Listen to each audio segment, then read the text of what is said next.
Are the microphones on?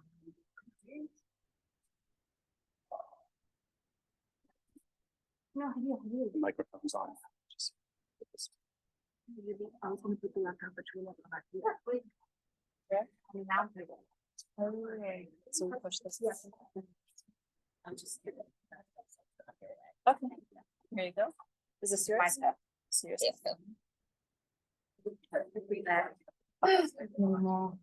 There we go.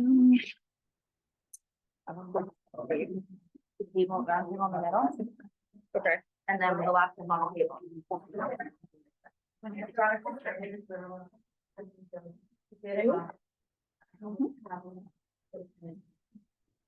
This is actually really cute, actually, to do with the same. I kind of wanted to do it as a raw visual. Like with a presentation and all out.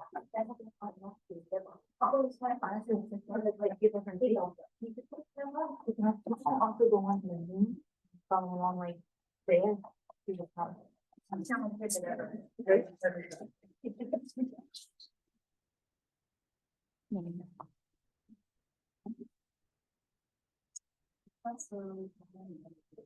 Can everyone on Zoom hear? I can hear you. Okay, awesome. Hello, hi everyone. Thanks for coming to our 101 teach-in. My name is Hadil. I'm joined today by Leila, and we're here as part of HPC.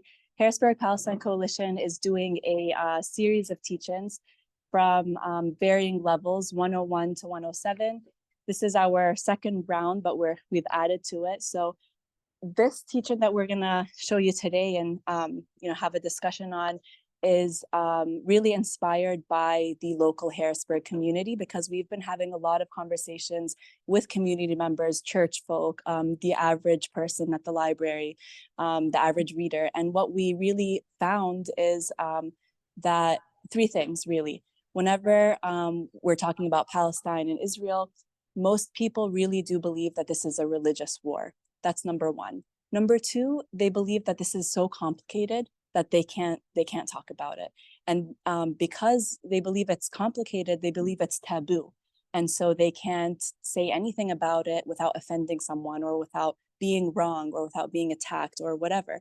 And the third thing is currently what's going on in Gaza is a genocide, and most people have trouble saying that it's a genocide. They do not think it's a genocide. What they think it is a war balanced between two parties and two equal armies with equal power. And so today's teach-in is really cultivated to kind of, I guess, debunk the false foundation in which most people in our local community have built Palestine off of, because we really do think that we need to have a framework on how to talk about Palestine, how to talk about Israel. So that's what we're going to be focusing on today.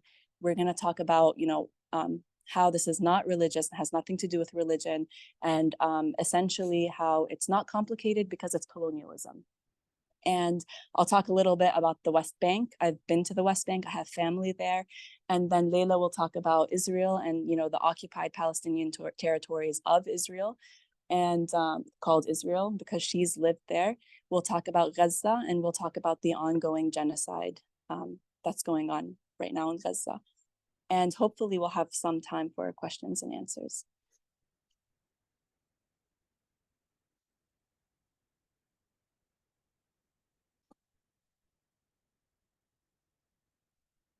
All right, so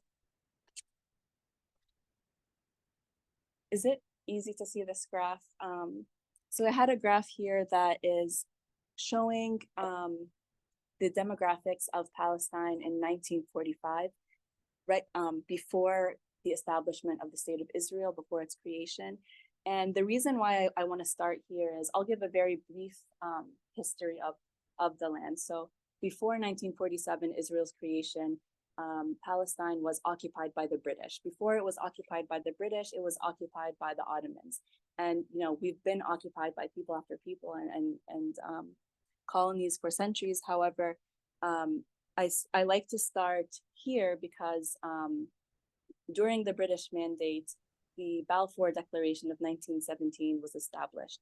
And essentially what that was the British had promised the land of Palestine which is shown here, to the Jewish people who were in Europe.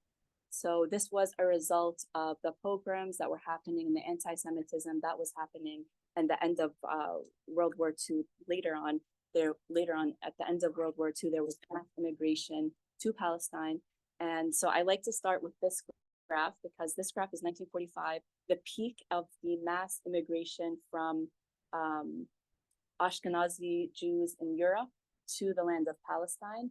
And before that mass immigration, there was only 3% of the population that was Mizrahi Jews, Jews who never left the land of Palestine, who were ancestral to that land. And so after 1945, that number rise to 7%. So from 1945 to 1947, when Israel was created, those 2 years, there was a 5% increase of the population, the demographics of the land. So this graph is from 1945. It shows the land ownership. The red spaces were publicly owned property of Mizrahi Jews as well as Arab Palestinian Jews, and like Arab Jews and Palestinian Jews.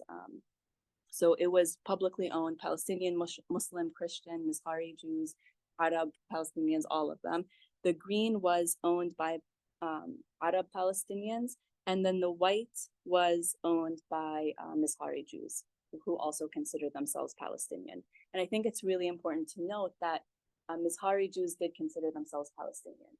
And so whenever we talk about, Palestine versus Israel, Palestinians versus Israel, this was all, this rhetoric is framed to divide and conquer. It's a part of colonialism.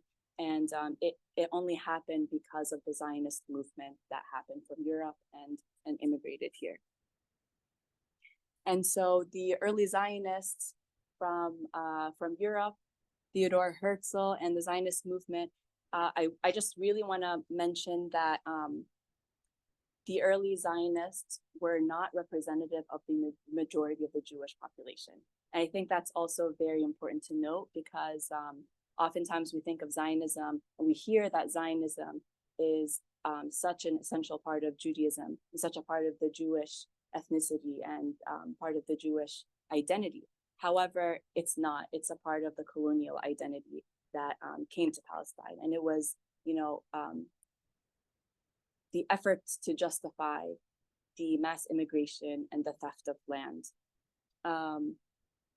So it is really important to note that not all Jews were in favor of Zionism. In fact, a majority of Jews were against it because they thought that the Zionist movement would increase anti-Semitism because people would conflate Judaism with Zionism, which is exactly what happened.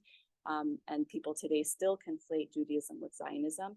And in that regard, they also think it's a religious dispute. And I want to talk a little bit about why Theodor Herzl and the founders of early Zionism established Israel as Israel and not any other name. So initially they were thinking about the names Judea, Samara, Zion. However, those areas were already existing in Palestine and they were very inclusive of Arabs and Muslims. And so the entire idea of Zionism was to establish a Jewish majority and to have one population at the expense of the other, one population replacing the other. And so a Jewish majority was a very strict ethos and the driving force of Zionism. And so they picked Israel. Why?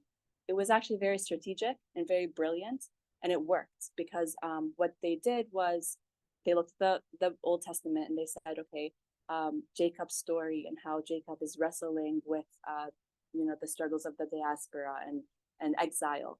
And so Israel is essentially the struggle of wrestling with exile. And as we know, Jews were exiled for many years, for thousands of years. And so that idea of calling the land Israel, making it biblical, would subconsciously have the masses associate the Israelis as the Israelites, as the biblical people of the land.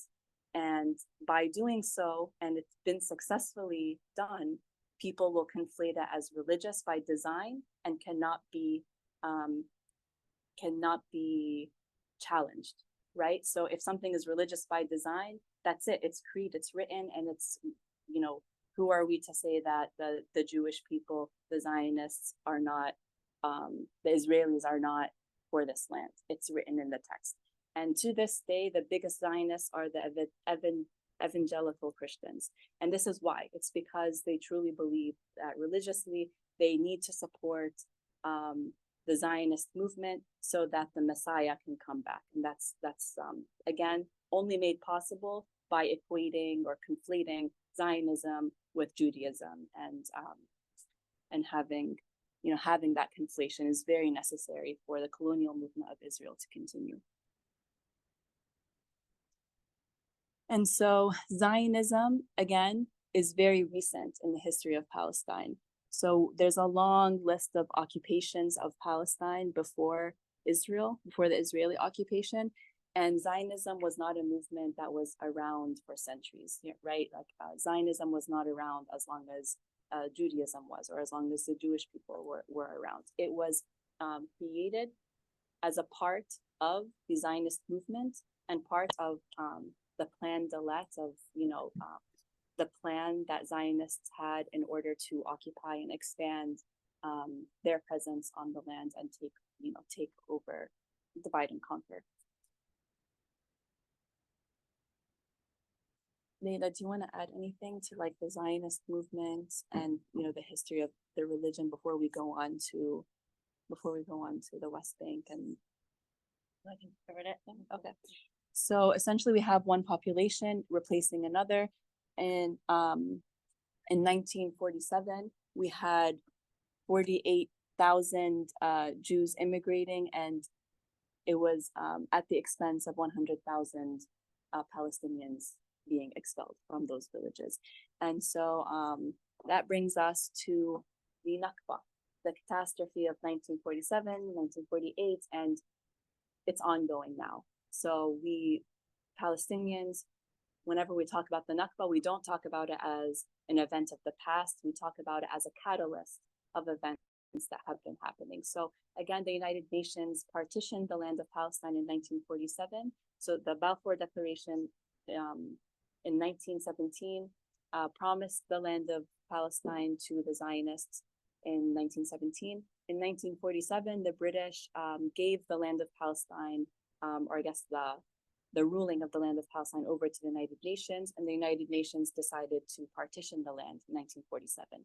In 1947, after that partition, that is when the Zionists started creating Plan de l'etre. And they had Plan A, they had Plan B, Plan C, and then eventually they settled on Plan D, otherwise known as Plan de l'etre, which was essentially a blueprint of how Zionism would unfold throughout the land. And if you study it really well, you'll see that the wars on Gaza, the wars in 1967, the way that Israel expanded its land is really well aligned with the actual plan that was written for Israel's establishment.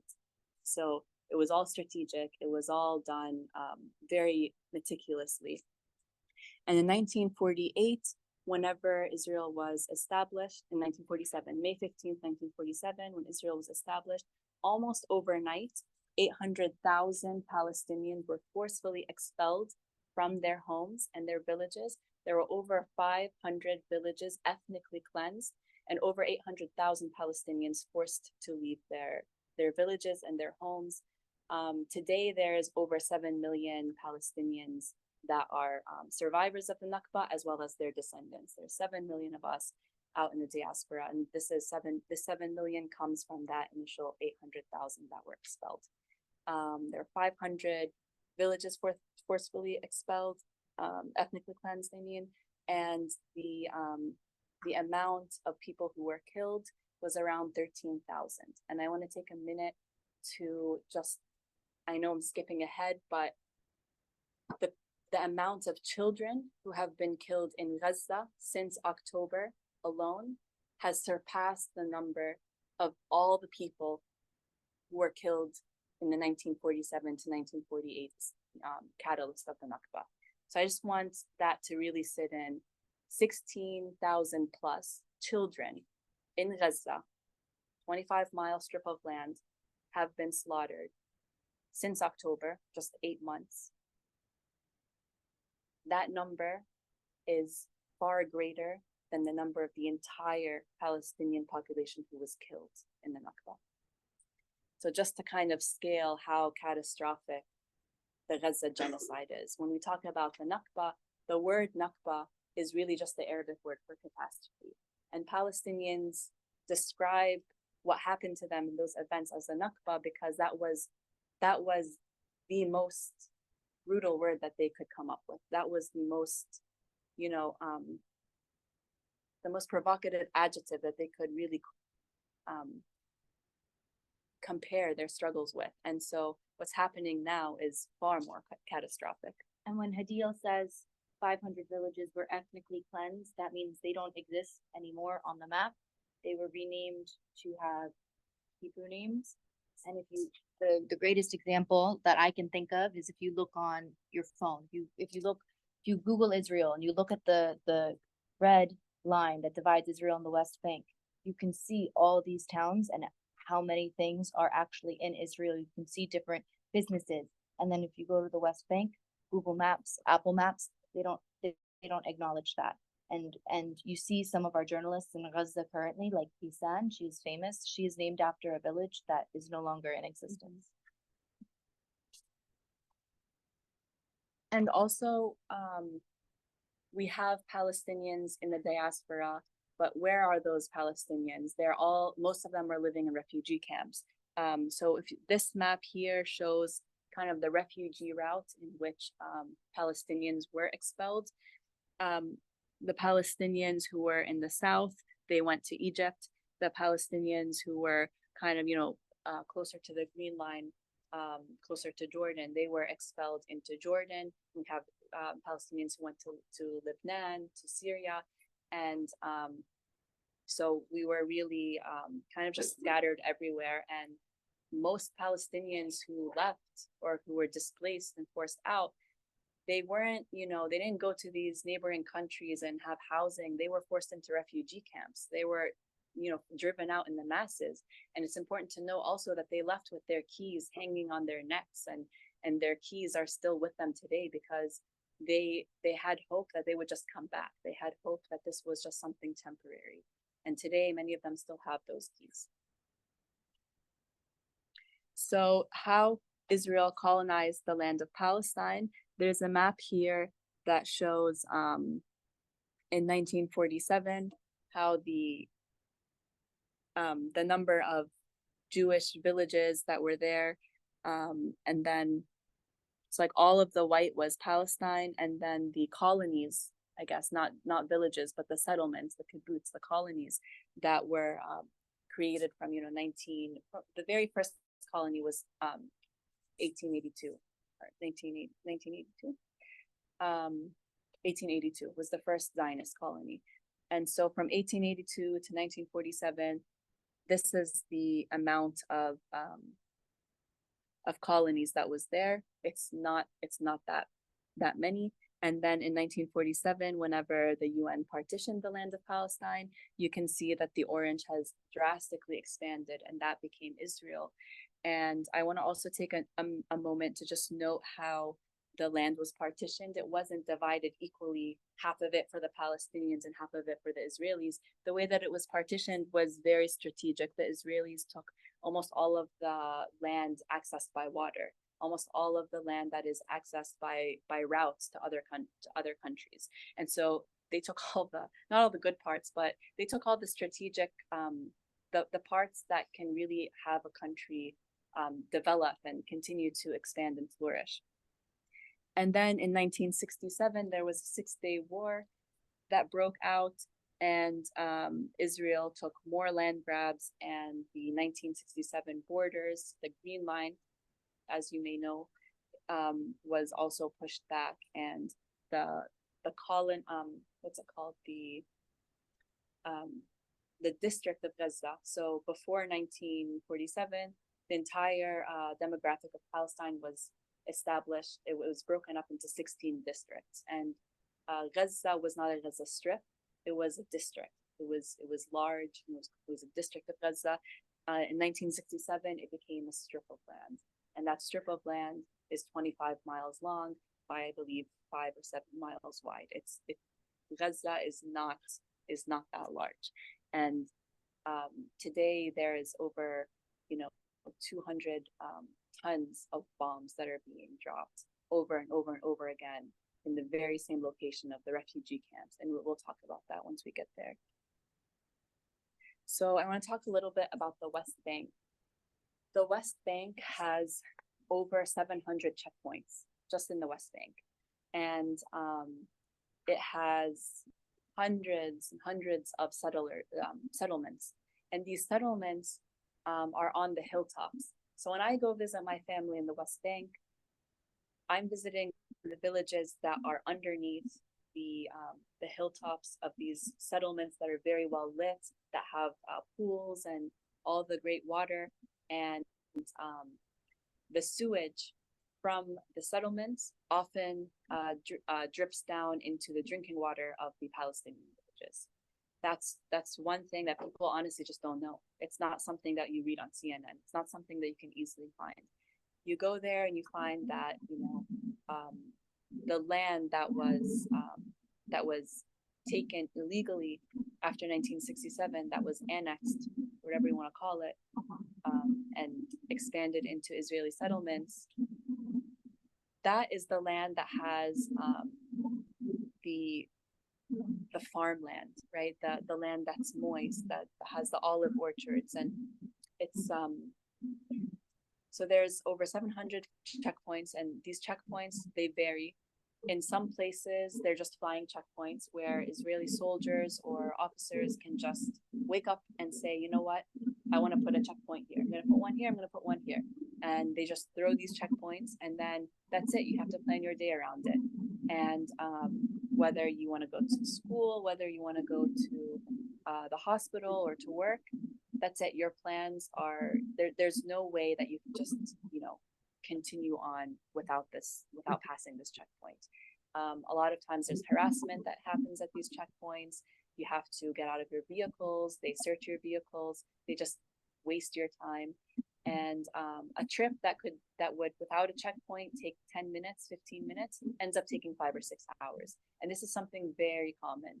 In fact, we always say that the reason why Palestinian literacy is so high is because there's so many Israeli checkpoints that Palestinians can't go to school. So they just build more schools.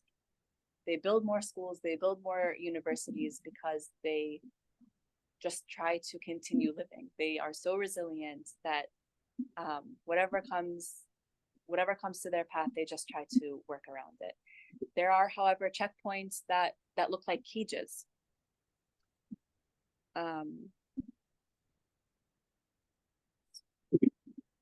There are checkpoints that look like cages, and we see these in Hebron. We see these in places that are closer to hoods, right, where people will actually, it's apartheid. People say that what's happening in Palestine is not an apartheid. However, there's such a segregation of roads, of lines, of everything. In the West Bank, for example, I talked about the settlements, I talked about the checkpoints, but one thing that I forgot to mention is that there are Jewish-only roads. There are highways in the West Bank, not in Israel. In the West Bank, there are highways that only Jewish settlers or Israelis can access, and Palestinians can't. There are separate license plates. The Palestinians have a white license plate, the Israelis and the settlers have a yellow license plate. And so this is one form of apartheid in the West Bank. Another form is, the checkpoints. The Israelis don't have to go through the checkpoints. And the checkpoints in Hebron, for example, because they're so constrained, and they actually look like literal cages. If you are pregnant, for example, or you are going to the hospital, you have an emergency, you still don't have an exception. You still have to go through these. And it's very well known that Palestinian women give birth during these checkpoints. Like they'll be at the checkpoint and they give birth, and whoever is next to them is the one who delivers the baby, whether it's the husband, whether it's the mother, whether the woman is delivering this baby by herself.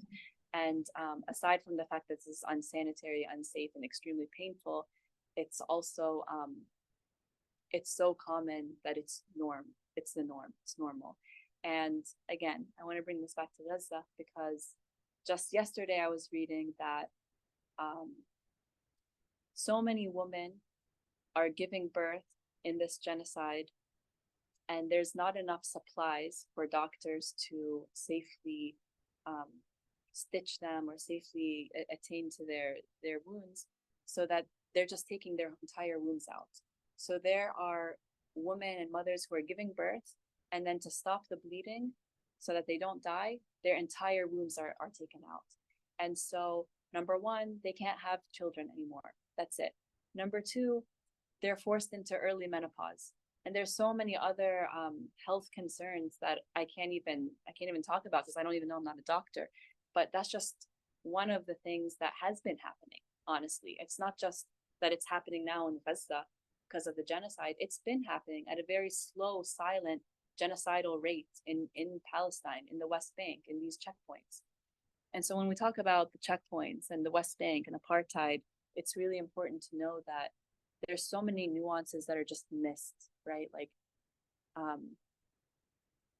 there's so much that goes on in these checkpoints. There's harassment. There's in the West Bank on an annual basis, 500 to 700 children are kidnapped, and these children are kidnapped, and their organs are taken and sold on the black market. And it's been very well documented that the skin bank, Israelis take Palestinian skin and they sell it. They take Palestinian organs from children and they sell it. And it's been very well documented. I don't know, real quick, a lot of those bodies that they're detaining and not returning, a lot of the bodies that are found in mass graves also have what's happening. They're taking skin, they're taking their organs. They have the biggest and most advanced organ transplant systems in the world. I'm gonna hand it over to Leila. So Hadil's talked a lot about like divide and conquer. And these maps up here show the West Bank and the Gaza Strip today, Israel today, the legal territory of Israel, and East Jerusalem. And I thought this was really important to include in 101 because, as Hadil mentioned, she's Palestinian from the West Bank. My family's Palestinian, and we have Israeli citizenship. And most people, I think, just think, oh, Israel's where all the Jewish people are, and the West Bank is where all the Palestinians are. But when you look at this map, this is the Israeli occupation. This is the West Bank. This is East Jerusalem. This is West Jerusalem. The Israelis, the settlers, Jewish people, they can go anywhere freely except the Gaza Strip, really. Well, I mean, clearly now they are, but they can go travel freely. When we talk about these checkpoints, they don't need to go through them. They want to go into the West Bank one day and take someone's house, they can. It's theirs for grabs. And so, yeah, they act like they have no boundaries in the region. The thing that I wanted to bring up too is this different level of citizenship. So Palestinians living in Israel, right here. We call them Arab Israelis or 48 Arabs, because in 1948, when we had the Nakba, they were still like they lost land, but they were still able to stay relatively close to their towns and their villages, and they gained Israeli citizenship. But they are still treated on the daily like second-class citizens. They're not granted the same rights legally, socially as their Jewish counterparts, but they hold an Israeli citizenship. But if you go to the airport, you're more likely to be detained when they know what village you are talking about, because when we talk about this apartheid state, there is still an apartheid state within the illegal country of Israel, right? Between these Jewish towns and these Arab towns. And something they do is every Israeli citizen gets an ID card, not a driver's license, an ID card you get when they're like 14 or 15 years old. And on your ID card, it states your name. So they can, if you're stopped for anything, they ask to see your ID card, not your driver's license. They ask to see your ID card, and they'll know then if it's say Muslim or Christian that you are Palestinian, as opposed to if it's state Jewish that you.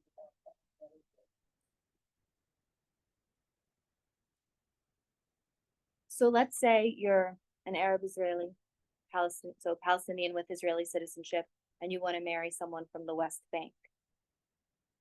Israel will not grant your spouse from the West Bank citizenship to move to Israel with you. You'd either have to live in separate places, right? Or give up your Israeli citizenship. That could help you give you more rights as opposed to someone with the West Bank, right? And then move to the West Bank and live with them.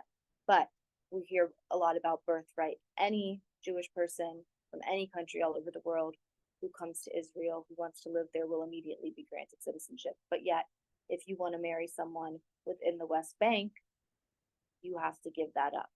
And so this divide and conquer tactic, these regions, these 4 regions, are meant to keep Palestinians from Palestinians, meant to keep us from each other. So like my town, it's called Baca, and there is a Baca West and a Baca East, one in Israel and one in the West Bank.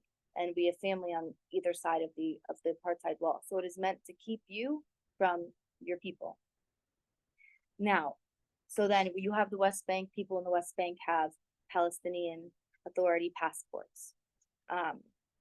And you have East Jerusalem, where you have papers. I kind of think of East Jerusalem, I'm in 2021, I'm sure Sheikh Jarrah, like a lot of you might have heard about that. You have these papers and you can have a Palestinian Authority passport, right, from the Palestinian Authority. But I think of it kind of similar to how Northern Ireland is. They won't grant people in East Jerusalem an Israeli citizenship. You just have a permanent residency, like a permanent green card to live in a place you've always lived. But even though Jerusalem itself is in Israel and people in West Jerusalem can have Israeli citizenship, they're not going to grant that to people in East Jerusalem. I relate it to kind of like how Northern Ireland is, right? Like before the 90s, after the Troubles, like they were granted then to either have a Northern Irish passport or a British passport, or some people could have both. But right now, the people in East Jerusalem aren't even getting the option to have an Israeli citizenship to help them. And when we talk about the land, there are 350,000 residents in roughly 49 square miles in East Jerusalem. So the goal of this divide and conquer, as Adil was saying, is to, and when people talk about a 2-state solution too, one, personally, I don't think that's possible anymore with everything we've seen this year with this genocide. But the goal for the occupier is to not, when we see this is Israel, this is the West Bank, this is Gaza, and this is, East Jerusalem. It's not for us to keep that land, or even say like there's Arab towns in Israel itself. It's not for them to have that. The goal is for them to push us further and further and further out, so we have no more land left, or until we're in a smaller strip.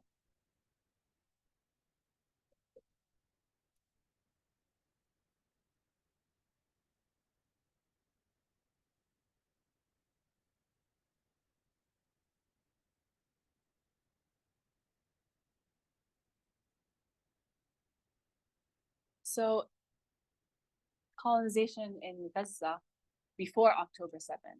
Before October 7th, there's a siege on Gaza, there's a blockade on Gaza. Gaza was built and rebuilt countless times.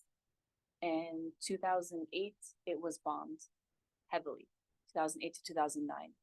In 2012, it was bombed heavily. In 2014, it was bombed heavily. 2021, 2022. So before October 7th, there was 5-6 times that Gaza was bombed. And so when you see images coming out of Gaza before October 7th that are beautiful by the beach and they look touristy, it's because everything is new. But why is everything new? At what expense is everything new? It's because everything was destroyed countless times. And so there's the wars on Gaza. There's the constant bombardment on Gaza. There's the blockade, the siege. Israel was counting calories that come into Gaza before October 7th. They have the Mediterranean Sea, however, they can only access 12 nautical miles. And the fish is one of the major economic living sources for many Gazan families. And so you can imagine like how dire the circumstances were. People used to say that it was an open air prison, but I don't think so, because even the air is controlled by Israel, and even the air is not accessed by Palestinians. Palestinians can't access their air, they can't access their sea, they can't access their land. They can't even breathe on their own land. I like to think of it more as a concentration camp, because there are sections of Gaza, North Gaza, Deir Ballah, Khan Yunis, and Rafah. And the way in which people are concentrated, they're always just, pushed down. And we saw that on October 7th, whenever the genocide started, and the bombardment started on Gaza, the Israelis told the Gazans from North Gaza, they told them to evacuate to the, not even the south, to Gaza and to Deir Ballah, just in the middle, declaring them safe zones. However, those were bombed too. But just the way that the sections of Gaza, the cities, are always divided, and divided so strategically to move Palestinians out, to move them towards Sinai, which is part of the plan. Again, back to Plan D. It's all part of the colonization of the land, is moving Palestinians out of the land so that settlements can come. And so since October 7th, the 2 million people who are living in Palestinian have been forcefully exiled again and again. They've been pushed from the north to the south in various increments, various degrees. And these are the same people who were pushed into Gaza in 1967, right? The people of Gaza, they weren't, they're native to Palestine, they're indigenous to Palestine, but they didn't all start in Gaza. A lot of them started in Hebron. In 1948, they were expelled. And then in 1967, they were expelled again. And so they were displaced at least 2 or 3 different times before they were, moved from the north of Gaza to the south of Gaza. And this is if you don't even want to talk about what the various wars on Gaza, because that also, people lost their homes in the north of Gaza and they had to go to the south. And I want to add, when Hadil talks about the control and how she views it more like it is more of a concentration camp. I saw this image the other day of Gaza before the war and after the war, of a satellite image from space, and you could see everything was lit up. And we've been seeing now in the news how they control the electricity as well. And we see people donating eSIMs to people because they control the cell towers. They even do this within the Israeli occupation themselves in Arab towns. Like they won't put a cell tower in an Arab town. They'll have it in a neighboring Jewish town. So people, again, keeping Palestinians from Palestinians. Yeah. And even this is going back to the colonization of the West Bank. Even when people go to birthright, when Jews go to birthright, they don't see any of this, because there are signs that say you're now entering area A, you're now entering area B. This area is dangerous to your livelihood. And the point of it is to keep even Israelis and Jews away from Palestinians, so that they're not able to humanize them. They're not able to see the living conditions that they're under. And they're forced to just, stay in this bubble of ignorance, And so personally, whenever I say free Palestine, I'm talking about everyone. I'm talking about Palestinians and Israelis, because everyone needs to be free from the oppression of this occupation, which is honestly forcing Israelis to be oppressors, and forcing them, whether it's because they don't know or whether it's because they live in this system that allows the systematic oppression of a people that live at the expense of them, or that they live at the expense of. which brings me to the Gaza genocide. The third point of the presentation is people have trouble calling this a genocide. They think it's a war. And the word genocide is measured by intent. And there's really no way for us to know people's intentions at the end of the day, unless they tell us. And they have to. And Israeli officials have time and time again told us that this is a genocide. I intend to Judaize the Galilee. These are all from politicians and representatives of Israel. We are the ones dictating security rules. They will remain Palestinian subjects.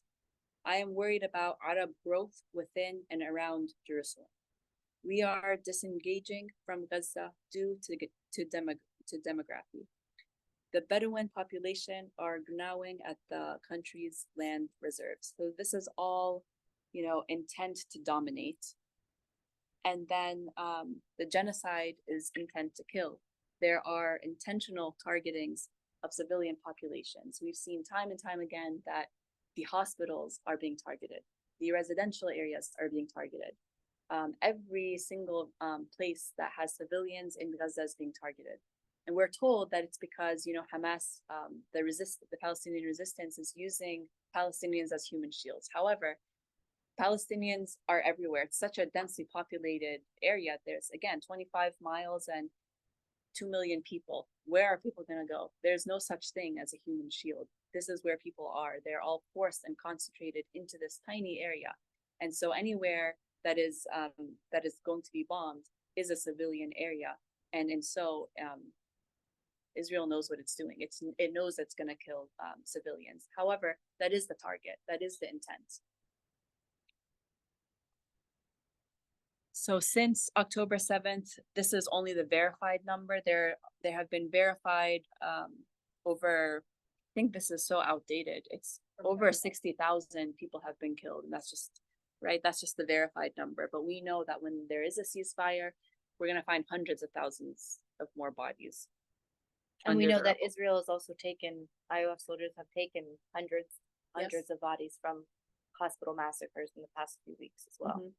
Yeah, and even before October 7th, there were over 11,000 Palestinians, political prisoners. These are all hostages. A lot of them are thrown in Israeli prisons without charge. They're detained.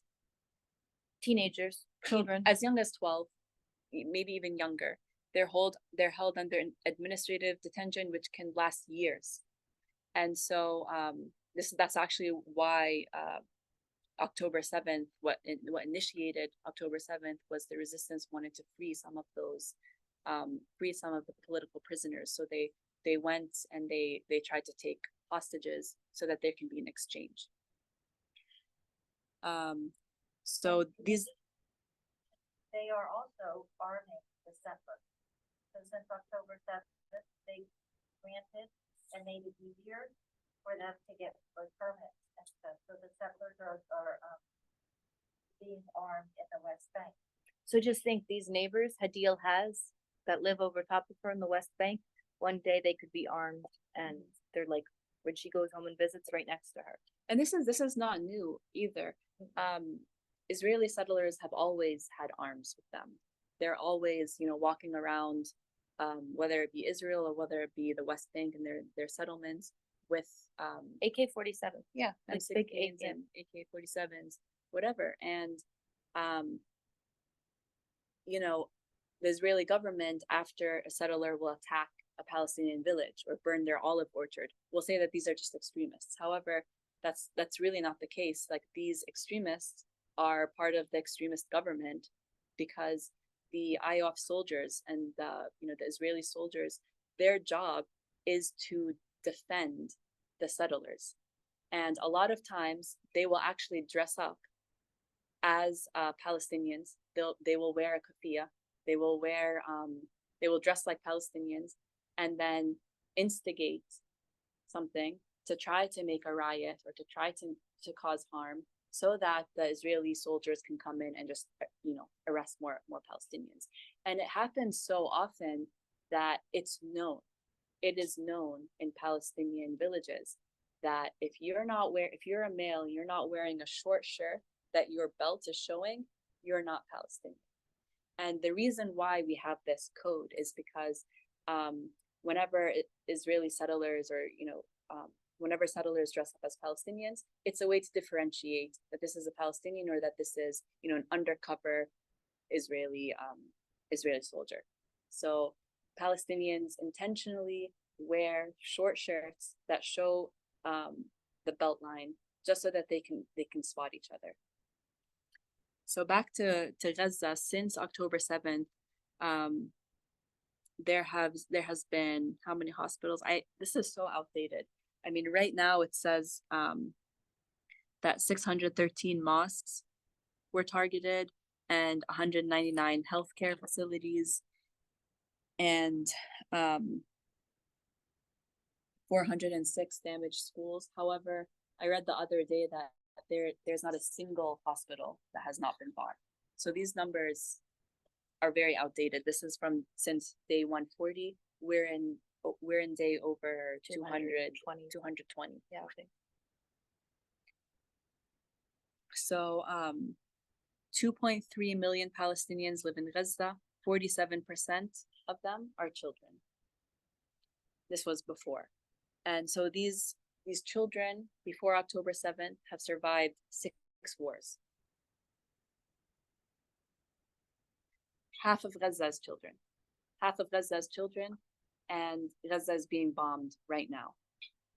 This is a genocide and a genocide of children. And so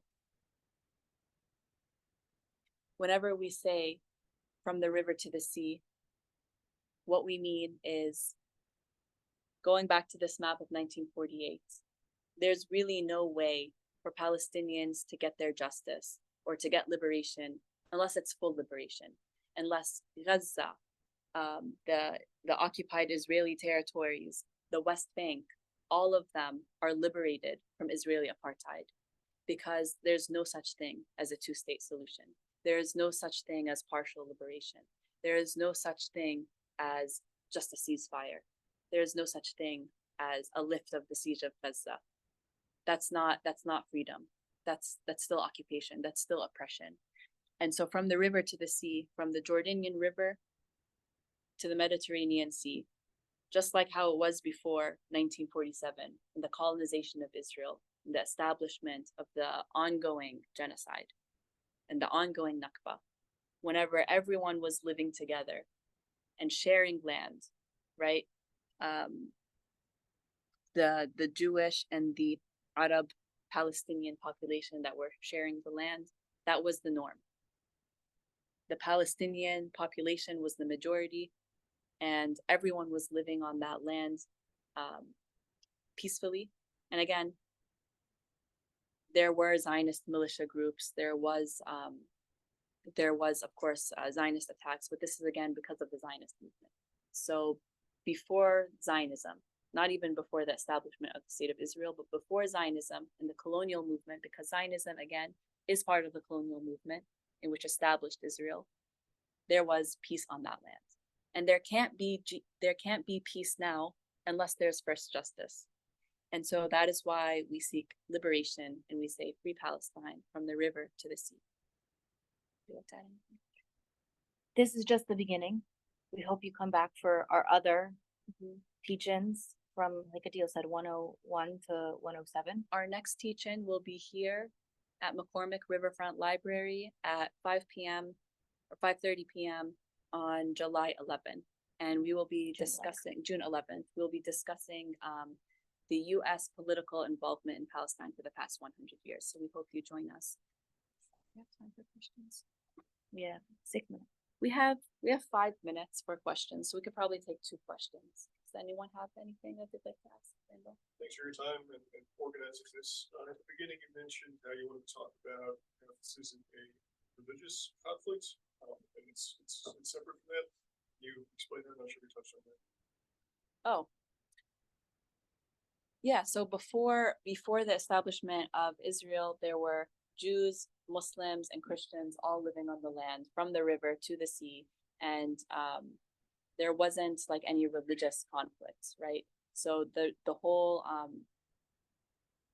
like the entire what's it called, argument that this is because of religion is because people believe that this is you know, a land that was promised to the Jews because they're the Israelites. And so I talked about how the name Israel came from the biblical story of Jacob and wrestling with exile. And so framing, calling it Israel was a tactic to make it religious, to make it seem religious. And so if people believe that it's religious, they're not going to defy the colonialist movement, because it's not going to look like colonialism. It's going to look like a religious right or a religious creed. Does that answer the question? Yeah, I guess I'm just wondering how like the elements of radical Muslim terrorists are trying to do something that we don't want them to do. How that figures into things now. And of course, like I appreciate it's not about that, but I can see that some people living in this country who don't know the history might think what are these Muslims doing? Yeah. Well, I will mention that there is the Al-Aqsa Mosque, which is the third holiest mosque for Muslims, which is in Al-Quds, Jerusalem. And so Al-Quds is very holy, and it is under the occupation of the government of Israel. And so Palestinians have a right to defend that, and that is part of the reason why they're fighting, and that's part of the reason why the resistance is fighting.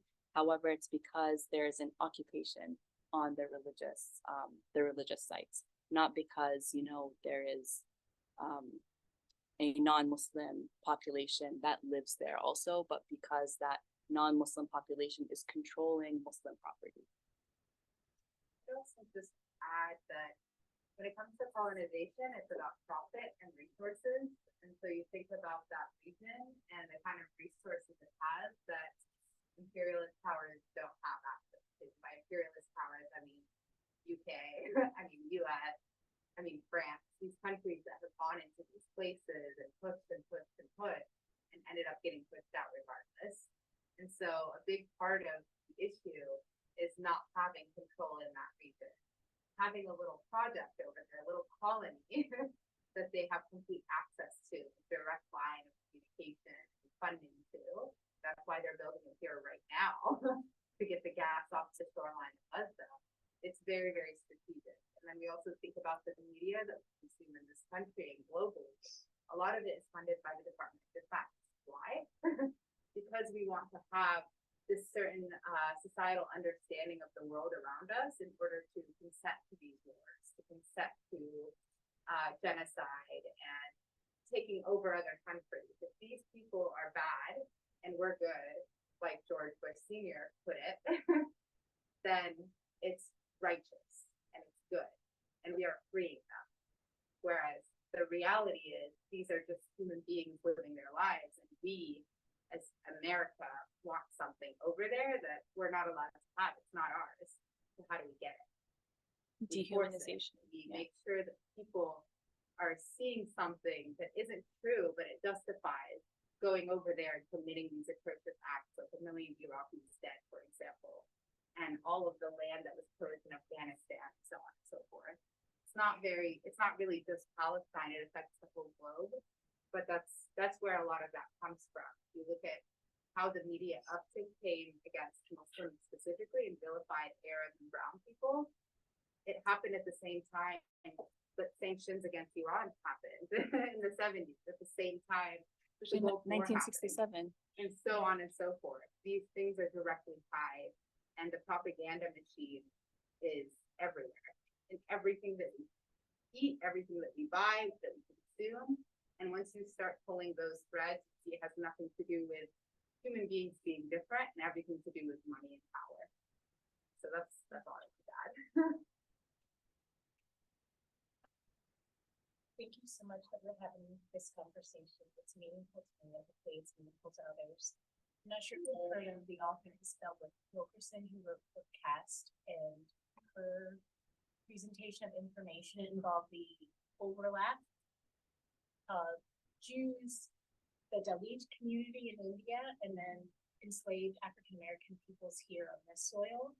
Do you think there's an opportunity, since this is not, the foundation of this is not a religious issue, do you think there's an opportunity to religiously partner? Like, when I'm in conversations with people who have brown skin and who identify as African American or Black, it's not until we draw the parallel between the enslavement that occurred here, the colonialization that happened here, that people are like, oh, this sounds familiar. These humans keep doing this to one another. Do we think there's an opportunity for us to religiously join hearts? I don't know if that question makes sense. Yeah, I think that's a great question. Thank you for it. I do think that, our struggles are all intertwined and our liberation is also intertwined with each other. And a lot of it, I feel like you kind of answered your own question, is we have the same struggles, like we have the same parallels historically. We've been colonized, we've been brutalized. And it's always going back to what Sundus was saying, from people in power, from positions of power that abuse that power. And, that 1% that controls the governments and controls, how the power is divided and doesn't leave for the majority of the people, and oppresses Black and brown folks and people, indigenous folks. And so this is like a theme that we see throughout history and the history of the United States as well.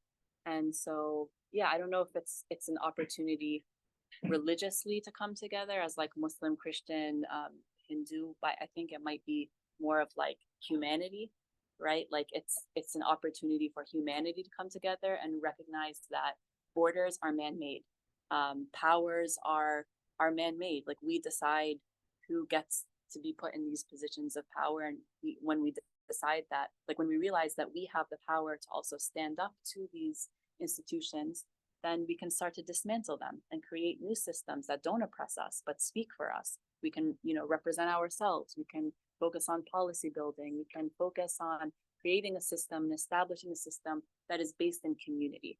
And that's what we're trying to do here in Harrisburg Palestine Coalition. That's what, March on Harrisburg is trying to do, and, put people first. And there's so many wonderful grassroots organizations that are trying to do this, that have, this is their direct mission, and everything that they do, action after action, is, in effort to build communities together and, go forward, to recognize the similarities and the struggles so that we can go forward.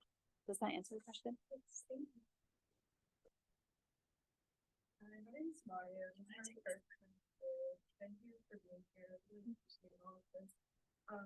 One thing I did want to bring up to this, so my father's family is in Dubai, and my brother is his own. He's brown male, he's a Zionist. And before I came here, he had a conversation with him. He was very upset with me because he couldn't believe that I would be here to support Palestinians. And as a Muslim woman, I find that so crazy that he doesn't want to stand with the Ummah. And he recently converted to Christianity and is becoming a very radical Christian. And he grew up in the States. And I'm wondering if there's anything that I can do or say to get to him, or anything that would, like, any way to like convince him that this is, a real issue. Yeah. Thank you for sharing that. Layla, I think you would be the perfect person to answer this, because you have family that, still lives in Israel, and you are, very close friends with some Zionists. So I think this is up your alley. Yeah, no, I don't even, I'm trying to think of even where to start. I think, yes, like Nadia said, thank you for sharing. And I'm sad to kind of hear that. And also sad to tell you that I can kind of relate. I think what, from a faith perspective, right? Like, obviously, like, his iman is lost in some level. But when you talk about the Ummah, like, yeah, then his iman is lost if he's converting to Christianity, and you might not be able to reach him in that regard. And the thing about Zionism is that the brainwashing, we talked about like Zionism's foundings in Christianity, and Nabil said like the evangelicals are the ones who are so pro-Zionist. So the fact that he converted to Christianity, it has such a tight hold on you, that it is kind of hard to deconstruct people's minds. If I were you, I think I know some Israeli Arabs who sometimes say like, oh, we're thankful for Israel because it's not us in the West Bank or Gaza, and that's hard for me to hear, because like they're thankful, but it's what can they do? I think if I were you, I would just try to do is just keep reminding him that of the amount of children. Bring him some statistics you learned here today, that the number of children that were killed in the amount of people that were killed in the Nakba has now surpassed, the number of children. Bring him that statistic. Try to relate it to a human perspective that he can understand. Because unfortunately, we do have people who are Black and brown and Muslim and Arabs themselves who do agree with the occupiers. And I think the important thing you have to do is to keep humanizing them and keep humanizing the Ummah as people, right? And he doesn't believe anymore, but he's still always going to be Islamically, right, a Muslim. To just keep humanizing them, tell him the facts and figures. I would encourage him to come. We are open to having people like that here at the teach-ins if you want to encourage him to come. We can handle a few hecklers or one. So encourage him to come to the next one in 2 weeks. And Yeah. also just like,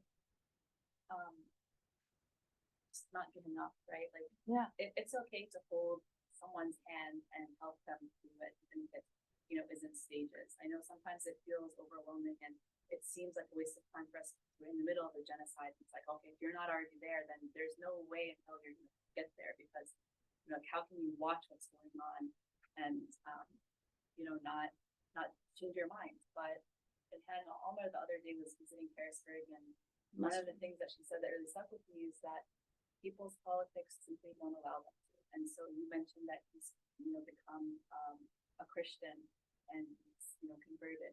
So I don't know like what his views are in Christianity, but maybe it's because like of his views of Zionism. I don't know, maybe he thinks that it's a religious thing. Maybe it's a misconception, and maybe it's something as simple as he thinks that as a Christian he has to support Zionism. I don't know, but it's worth trying again and again. And thank you for sharing that with us. And thank you everyone for coming and for listening and for sharing this with us. We do have a call to action. This is actually like the most important part. Well, not the most important, but thank you again, Layla. I don't have the books with me yet. We just ordered them. But these teachers are a lot of labor. And so the way that we would like to give back to this community is we will be getting copies of 2 different books on Palestine. And we would like to have folks sponsor them if you're able to. So what you can do is there's the Venmo code here. And if you just put in the subject line book sponsorship, we're just asking for like $5 to $10. We're able to get these books cheaply, so we can get it's not fun. And then if you want to give us your name, I will fill out a sponsorship sticker for you. We don't have those yet either. This came together last week. And then those books will be donated to Layers of Black History, which is a local organization that distributes free books within the community to schools. They vend at different local fairs and stuff. So then we would be helping to diversify and add to the collection that they're able to distribute. So I only have 3 handouts of this. So if you want to scan the QR code, I think we're also going to put this on our Instagram. But yeah, help us get these books out there. And if you're not able to, that's okay. It's just something that we wanted to offer as we're trying to raise awareness locally about all of this. And if you want to join our listserv for more, to get announcements and events, you take a business card and email us. And there's an emergency rally tomorrow at 4 p.m. outside the MLK building on 2nd Street. That flyer is also on our Instagram. So we hope that you can join us. This is a super critical it just keeps getting worse. And so we invite all of you there to join us, and thank you so much for coming. I just want to say that we always try to end every event with a call to action.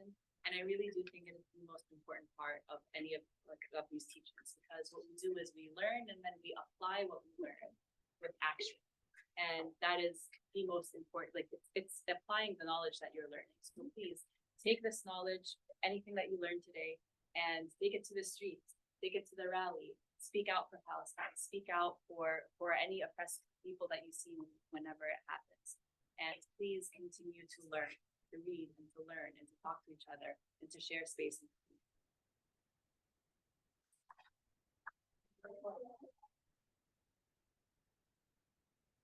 If you can at all, please join us tomorrow. If you've seen the videos and the images over the last couple days, it is beyond insane what is happening. So the louder we can get about it.